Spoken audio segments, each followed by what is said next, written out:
ngumfana lokho nawathi nje Miss Swaziland Usonga yo lokho? 2010 yes Usonga lokusoko? fresh over and over Asimlazi.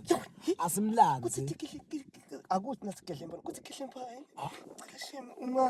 ungadlali ngisimi nayo will never Kusho kona la kuwe. kusho kona straight ukuthi ngimtshelile ngathi abe ready namuhla ngidawuta nje simthathe out just akhombise umntana ubonakala ukuthi uganele celebs yabona besides ngifunda ukuthi uchild celeb kanti uswabile celeb leli wabile njalo nakunabantu kodwa celeb Sikhathi siyahamba mina asimshayele inyalo simtshela sisiyethu. yes mshana mama umtshele ukuthi utanda umshala wakho yalo yalo. kahle la data mshana kodwa ngicela ngishayele minutes phela kushaya ngama-minutes. Uma yes ngifuna kusho kanjalo Ayifuni nivakho. Mshayele Na ngasemntoza. Mshayele malume. Yes. Umtshela ukuthi utanda malume yeva. Ufika siphela mshayele bathi asintathi ngabona nice lapha khaze sinemngani wakhe futhi yabo. Sithanda timtsoruru lapha. Ithi ukuthi abala. Yala ma. Attention phela mshayele attention.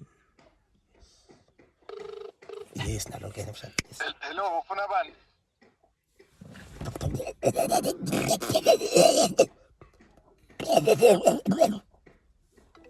Jisondona manje. Hayi phela sinesiphathi sala mshana ngiyabona ukubambela umniyado wakhe. Sibatha emshana. Sine sekuncane lesingaka. Manje mone malume. Kona kulocetha kwenda mina ngivalo komi. Yemshana lalela phela uyabona lento le na utawuthi wena if this is a wrong number uthi ncese is a wrong number utakubuda ukuthi awukhina le ndzaba yini yekhashana yabona uncane uyikhatha kanje because nakathi utathi ku wrong le yami noma le yakho inombolo yabona I wrong janti inombolo tibetting 8 yabona because yena unakwe kushothi I network usevenini in strategy lesi siyasebenza malume. No phela nawe mshana ngicela bombuka phela umuntu nakasanza kujapa mshana ukhuluma kakhulu nawe wena esikundeni sekuthi inyalo ngangitholela endini yakho elibhakede ungibhengisela umoya ngoba uyangibona mase ukuthi Ncesi phela nawe malume. Ikanti namantombazane ayawubonana Nibathatha phi nina la bantwana la?